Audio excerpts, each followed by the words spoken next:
رات کا پہلا پہر گزر چکا تھا۔ حارث کے گاؤں پر نیند کا غلبہ تھا۔ اس کے گھر سے 3 گھوڑے نکلے، ایک پر سیف الدین سوار ہوا، دوسرے پر حارث اور تیسرے پر داؤد۔ ان دونوں کے ہاتھوں میں برچیاں تھیں جو انہوں نے فوجی انداز سے عمودی پکڑی ہوئی تھیں۔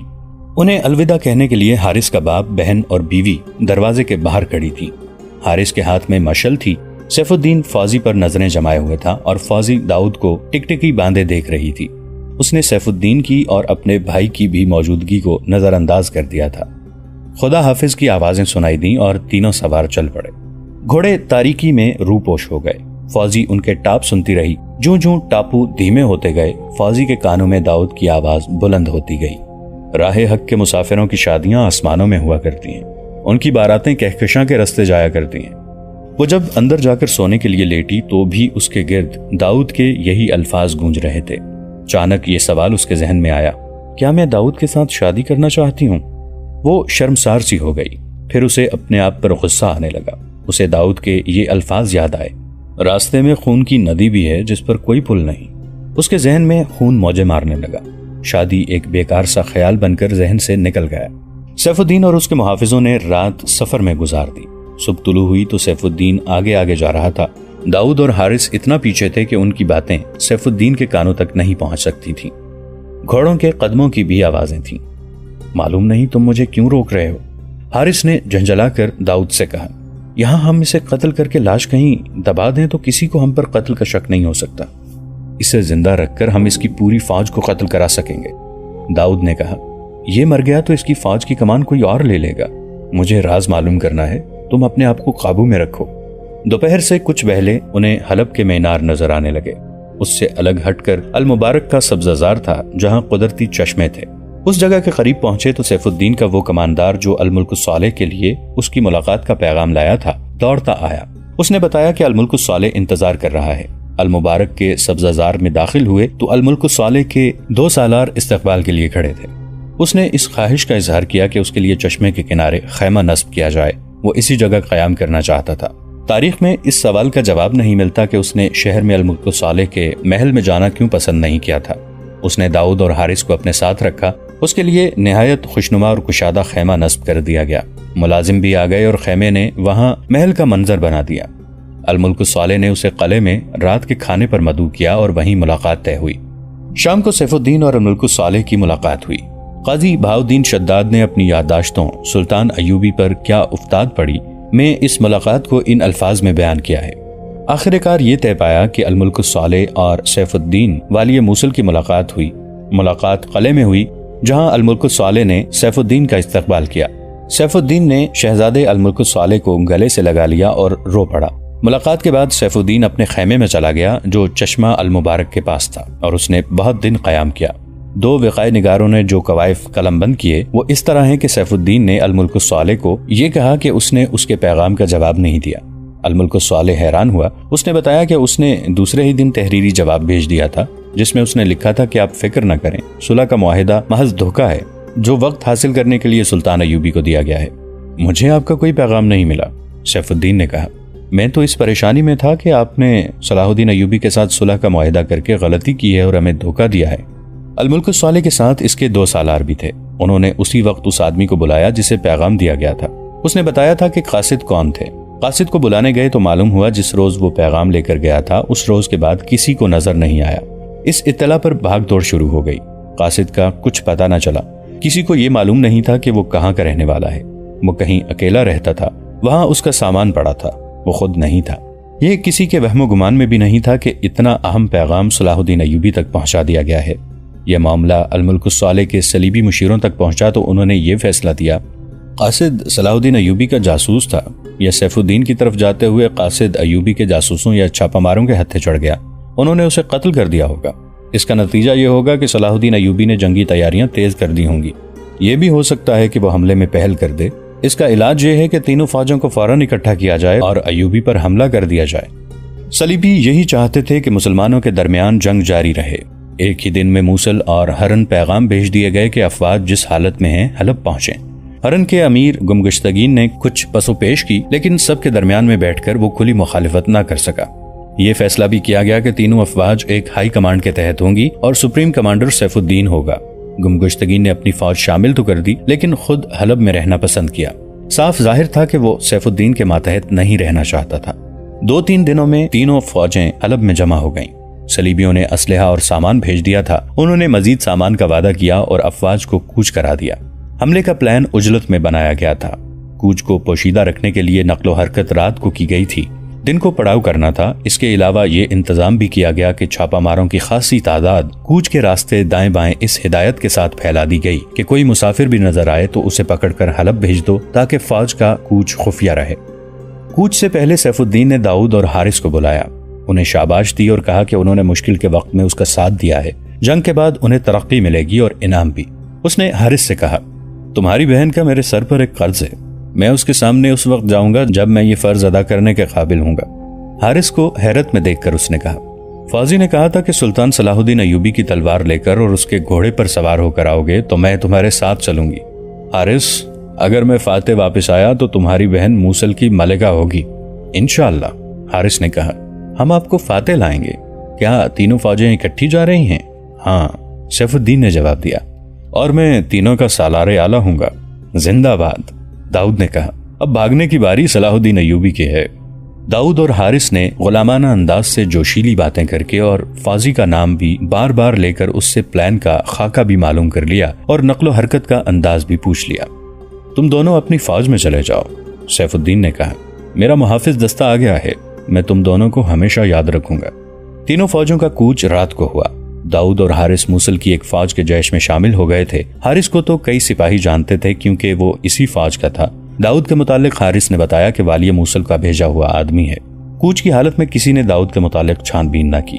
رات کو تینوں فوجیں 3 کالموں میں چلتی رہیں۔ آدھی رات کے بعد علاقہ چٹانی آ گیا جہاں کئی جگہوں پر کالم کی ترتیب گڑبڑ ہو گئی۔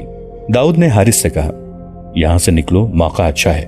رات کے اندھیرے سے فائدہ اٹھاتے ہوئے دونوں نے گھوڑے آہستہ آہستہ ایک طرف کرنے شروع کر دیے اور فوج سے دور ہٹتے گئے۔ داؤد کی اسکیم یہ تھی کہ دور جا کر گھوڑے سر پر دوڑا دیں گے۔ دن کو تینوں افواج پڑاؤ کریں گی اور وہ دونوں ترکمان پہنچ جائیں گے اور صلاح الدین ایوبی کو حملے کی خبر دیں گے۔ اس طرح اسے حملے کی اطلاع ایک دن پہلے مل جائے گی اور وہ دشمن کے استقبال کا انتظام کر لیں گے۔ داؤد کو اپنی اسکیم کی کامیابی پر مکمل اعتماد تھا، مگر اسے یہ معلوم نہیں تھا کہ ارد گرد کے علاقے میں چھاپا مار اور جاسوس پھیلا دیے گئے ہیں۔ وہ دور دراز اور دائیں طرف نکل گئے۔ جب دیکھا کہ فوج سے وہ بہت دور محفوظ فاصلے پر آ گئے ہیں تو انہوں نے ترکمان کا رخ کر لیا، لیکن گھوڑے دوڑائے نہیں، رفتار ذرا سی تیز کر دی۔ وہ گھوڑوں کو تھکانے سے بھی گریز کر رہے تھے کیونکہ انہیں منزل تک رکے بغیر پہنچنا تھا۔ رات گزرتی جا رہی تھی، صبح کا اجالا نکھرنے لگا تو داؤد گھوڑے سے اترا اور ایک ٹیلے پر چڑھ کر اس طرف دیکھنے لگا جدھر افواج جا رہی تھیں۔ اسے دور گرد کے سوا کچھ نظر نہ آیا۔ اسے اطمینان ہو گیا کہ وہ افواج سے بہت دور ہیں، مگر یہ اس کی غلطی تھی، اسے کوئی دیکھ رہا تھا۔ نیچے آ کر گھوڑے پر سوار ہوا اور دونوں نے گھوڑوں کی رفتار تیز کر دی۔ یہ ٹیلوں اور ریتلی چٹانوں کا علاقہ تھا۔ وہ ریتلی چٹانوں کے درمیان سے گزر رہے تھے۔ آگے موڑ تھا۔ وہ موڑ پر پہنچے تو آگے سے 4 گھڑ سوار آئے۔ چاروں نے برچیاں ان کی طرف کر دیں اور رک گئے۔ گھوڑوں سے اترو، گھڑ سوار نے روب سے کہا۔ ہم مسافر ہیں، داؤد نے کہا۔ مسافر موصل کی فوج کی وردی میں نہیں ہوا کرتے، گھڑ سوار نے کہا۔ مسافروں کے پاس یہ ہتھیار نہیں ہوا کرتے جو تم نے اٹھا رکھے ہیں۔ تم جو کوئی بھی ہو، تمہیں ہمارے ساتھ حلب جانا ہوگا، ہم تمہیں چھوڑ نہیں سکتے، گھوڑے موڑو۔ یہ حلب کے چھاپا مار تھے جو مشکوک آدمیوں کو پکڑ کر حلب لے جانے کو تمام علاقے میں پھیلا دیے گئے تھے۔ چاروں سواروں نے ان دونوں کو گھیرے میں لے لیا۔ داؤد نے حارث سے آہستہ سے کہا، وقت آ گیا ہے بھائی۔ حارث نے اپنے گھوڑے کی لگام کو جھٹکا دیا۔ گھوڑے نے اگلی دونوں ٹانگیں اٹھا دیں۔ حارث نے ایڑ لگائی، گھوڑے نے جست لگائی۔ حارث نے سامنے والے گھوڑ سوار کے سینے میں برچی اتار دی، لیکن اس کے بائیں جو سوار تھا اس کی برچی حارث کے کندھے میں اتر گئی۔ داؤد تجربہ کار چھاپا مار تھا۔ اس نے گھوڑے کو ایڑ لگا کر وہیں سے گھمایا اور ایک اور سوار کو بے خبری میں لے لیا۔ وہ 4 تھے اور یہ 2۔ یہ جگہ گھوڑوں کی لڑائی کے لیے موزوں نہیں تھی۔ دونوں طرف ٹیلے تھے۔ تھوڑی دیر گھوڑے کودتے پھلانگتے رہے، برچیاں ٹکراتی رہیں۔ حارث گھوڑے سے گر پڑا۔ داؤد کو بھی زخم آئے تھے جن میں 2-3 گہرے تھے، لیکن اس نے ہوش ٹھکانے رکھے۔ آخر چاروں سوار مارے گئے یا شدید زخمی ہو کر گر پڑے۔ داؤد بھی شدید زخمی تھا۔ اس نے دیکھا کہ معرکہ ختم ہو گیا ہے تو اس نے حارث کے گاؤں کا رخ کر لیا۔ حارث کو دیکھنے کی ضرورت محسوس نہیں کی۔ اسے یقین تھا کہ وہ مر گیا ہے اور اسے یہ بھی یقین تھا کہ وہ خود بھی مر جائے گا، لیکن وہ سلطان ایوبی کو حملے سے قبل از وقت خبردار کرنے کے لیے زندہ رہنے کی کوشش کر رہا تھا۔ اس کا خون اتنا زیادہ بہہ گیا تھا کہ اس کی زین اور گھوڑے کی پیٹھ بھی لال ہو گئی تھی۔ اس نے اندازہ کر لیا تھا کہ ترکمان دور ہے اور حارث کا گاؤں قدرے کم دور۔ اس کی نظر حارث کے باپ پر تھی۔ اسے امید تھی کہ وہ زندہ پہنچ گیا ہے تو بوڑھے سے کہے گا کہ اپنے شہید بیٹے کی روح کی تسکین کے لیے ترکمان پہنچو اور سلطان ایوبی کو خبردار کر دو۔ اس نے گھوڑے کو ایڑ لگا دی۔ گھوڑا جتنا زیادہ ہلتا تھا داؤد کے جسم سے خون اتنا ہی زیادہ نکلتا تھا۔ پیاس سے اس کے حلق میں کانٹے چبھ رہے تھے۔ اس کی آنکھوں کے آگے اندھیرا چھانے لگا۔ وہ سر کو جھٹک جھٹک کر راستہ دیکھنے کی کوشش کرتا تھا۔ اس نے آیت کریمہ کا ورد شروع کر دیا اور تھوڑے تھوڑے وقفے کے بعد آسمان کی طرف منہ کر کے بلند آواز سے کہتا، زمین و آسمان کے مالک، تجھے اپنے رسول صلی اللہ علیہ وآلہ وسلم کا واسطہ، مجھے تھوڑی سی زندگی عطا کر دے۔ اس کے نیچے گھوڑا بڑی اچھی چال دوڑتا جا رہا تھا، مگر داؤد کے زخم کھلتے جا رہے تھے اور وہ درد محسوس کر رہا تھا جیسے اس کے جوڑ بھی الگ ہو رہے ہوں۔ ایک بار تو اس کا سر ایسا ڈولا کہ وہ گھوڑے سے گرتے گرتے بچا۔ وہ چونک کر سنبھل گیا۔ وہ ایک بار پھر گھوڑے سے گرنے لگا۔ اس نے سنبھلنے کی کوشش کی مگر سنبھل نہ سکا۔ اسے اپنے پاؤں کے نیچے زمین محسوس ہوئی۔ اس کی آنکھوں کے آگے اندھیرا تھا۔ وہ ذرا سا اپنے آپ میں آیا تو اسے پتہ چلا کہ یہ رات کا اندھیرا ہے اور اسے کسی نے تھام رکھا ہے۔ اسے وہ دشمن سمجھ کر آزاد ہونے کی کوشش کرنے لگا تو اس کے کانوں میں ایک نسوانی آواز پڑی، داؤد تم گھر میں ہو، گھبراؤ نہیں۔ اس نے آواز پہچان لی۔ یہ فوجی کی آواز تھی۔ وہ غشی کی حالت میں منزل پر پہنچ گیا تھا۔ آیت کریمہ نے اسے روح کی روشنی عطا کر دی تھی۔ بابا کہاں ہیں؟ اس نے اندر جا کر پوچھا۔ وہ باہر چلے گئے ہیں، فوجی نے کہا۔ وہ کل یا پرسوں آئیں گے۔ فوجی اور اس کی بھابھی اس کے زخم دھونے لگیں تو اس نے پانی مانگا۔ پانی پی کر اس نے کہا، فوجی تم نے کہا تھا کہ مردوں کے کام عورتیں بھی کر لیا کرتی ہیں۔ وہ رک رک کر بڑی مشکل سے بول رہا تھا، میرے زخم نہ دھو، بیکار ہے، میرے اندر خون نہیں رہا۔ میں ٹھیک ہوتا تو برداشت نہ کرتا کہ تمہیں اس گھر سے باہر جانے دیتا، مگر یہاں مسئلہ میری اور تیری ذات کا نہیں، یہ ایک امانت کا مسئلہ ہے۔ یہ ہمارے رسول پاک صلی اللہ علیہ وآلہ وسلم کی ناموس کا مسئلہ ہے۔ اس نے فوجی کو ترکمان کا راستہ سمجھایا اور اسے پیغام دیا کہ حلب، ہرن اور موصل کی فوجیں کس طرح مشترکہ کمان میں حملے کے لیے آ رہی ہیں، کدھر سے آ رہی ہیں اور ان کا پلان کیا ہے۔ اس نے فوجی کو بتایا کہ اس کا بھائی اس فرض کی ادائیگی میں شہید ہو گیا ہے۔ فوجی تیار ہو گئی اور اس کے ساتھ حارث کی بیوی بھی تیار ہو گئی۔ ایک گھوڑا گھر میں تھا، دوسرا داؤد کا تھا۔ فوجی اور اس کی بھابھی داؤد کو اس حالت میں چھوڑ کر جانے سے گھبرا رہی تھیں۔ فوجی، داؤد نے نحیف آواز میں کہا، میرے قریب آؤ۔ وہ اس کے قریب آئی تو اس نے لڑکی کا ہاتھ تھام کر اور مسکرا کر کہا، راہ حق کے مسافروں کی شادیاں آسمانوں میں ہوا کرتی ہیں، ان کی باراتیں کہکشاؤں کے رستے جایا کرتی ہیں۔ ہماری شادی کی خوشی میں آسمان پر ستاروں کی چراغاں ہوگی۔ اور اس کا سر ایک طرف لڑک گیا۔ فوجی نے اسے بلایا مگر اس کی بارات کہکشاؤں کے راستے چل پڑی تھی۔ فوجی کو داؤد سب کچھ بتا کر شہید ہوا تھا۔ فوجی اور اس کی بھابھی نے گھر اللہ کے حوالے کیا، گھوڑے پر زین ڈالی اور اس پر فوجی کی بھابھی سوار ہو گئی۔ فوجی نے داؤد کے گھوڑے کو پانی پلایا اور سوار ہو گئی۔ زین پر خون کی تہ جمی ہوئی تھی۔ دونوں گھوڑے گاؤں سے نکل گئے۔ دونوں لڑکیاں اللہ کے بھروسے پر جا رہی تھیں۔ اس راستے سے وہ واقف نہیں تھی۔ داؤد نے فوجی کو ایک ستارہ سمجھا دیا تھا، وہ اس ستارے کی رہنمائی میں چلتی گئیں۔ ادھر تینوں افواج دن بھر قیام کر کے رات کو چل پڑی تھیں۔ ترکمان زیادہ دور نہیں تھا۔ سلطان ایوبی ترکمان میں آنے والے طوفان سے بے خبر تھے۔ انہوں نے دیکھ بھال کا انتظام کر رکھا تھا مگر ان کے دشمنوں نے بھی اب کے اچھے انتظامات کیے تھے۔ انہوں نے اپنے چھاپا ماروں کو بتا دیا تھا کہ ترکمان کے قریب انہیں سلطان ایوبی کے ایسے آدمی ملیں گے جو دیہاتی لباس میں یا خانہ بدوشوں کے بھیس میں ہوں گے اور وہ دیکھ بھال کر رہے ہوں گے۔ مورخ لکھتے ہیں کہ صلاح الدین ایوبی کا اس طوفان سے بچنا ممکن نظر نہیں آتا تھا۔ ان کا بے خبری میں دبوچے جانا یقینی تھا۔ اپنے سالاروں سے وہ کہہ رہے تھے کہ حلب، ہرن اور موصل والے اتنی جلدی حملہ کرنے کے قابل نہیں ہو سکتے، حالانکہ انہیں سیف الدین کی طرف الملک الصالح کا بھیجا ہوا پیغام مل گیا تھا۔ فوجی اور اس کی بھابھی پر جیسے دیوانگی طاری تھی۔ انہیں یہ احساس ہی نہیں رہا تھا کہ وہ مستورات ہیں اور ان کے راستے میں کیسے کیسے خطرے ہیں۔ رات انہوں نے گھوڑوں پر گزار دی۔ صبح کا نور پھیلنے لگا تو وہ ٹیلوں اور ریتلی چٹانوں کے قریب سے گزر رہی تھیں۔ فوجی نے ایک چٹان کے سہارے ایک آدمی کو بیٹھ دیکھا۔ اس کے کپڑے خون سے لال ہو گئے تھے، اس کا سر ڈھلک گیا تھا۔ فوجی نے اپنی بھابھی سے کہا کہ کوئی زخمی معلوم ہوتا ہے لیکن رکیں گے نہیں، معلوم نہیں کون ہے۔ انہیں اس کے قریب سے گزرنا تھا۔ وہ آدمی اٹھنے کی کوشش کر رہا تھا۔ گھوڑے کے قریب گئے تو فوجی نے چیخ کر کہا، حارث، اور وہ گھوڑے سے کود گئی۔ وہ حارث تھا۔ وہ شہید نہیں ہوا تھا لیکن اس کا زندہ رہنا بھی معجزہ تھا۔ اس کے جسم پر برچھوں کے بہت سے زخم تھے۔ لڑکیوں نے گھوڑوں کے ساتھ پانی کے چھوٹے چھوٹے مشکیزے باندھ رکھے تھے۔ انہوں نے حارث کو پانی پلایا۔ اسے ذرا ہوش آیا تو اس نے پوچھا،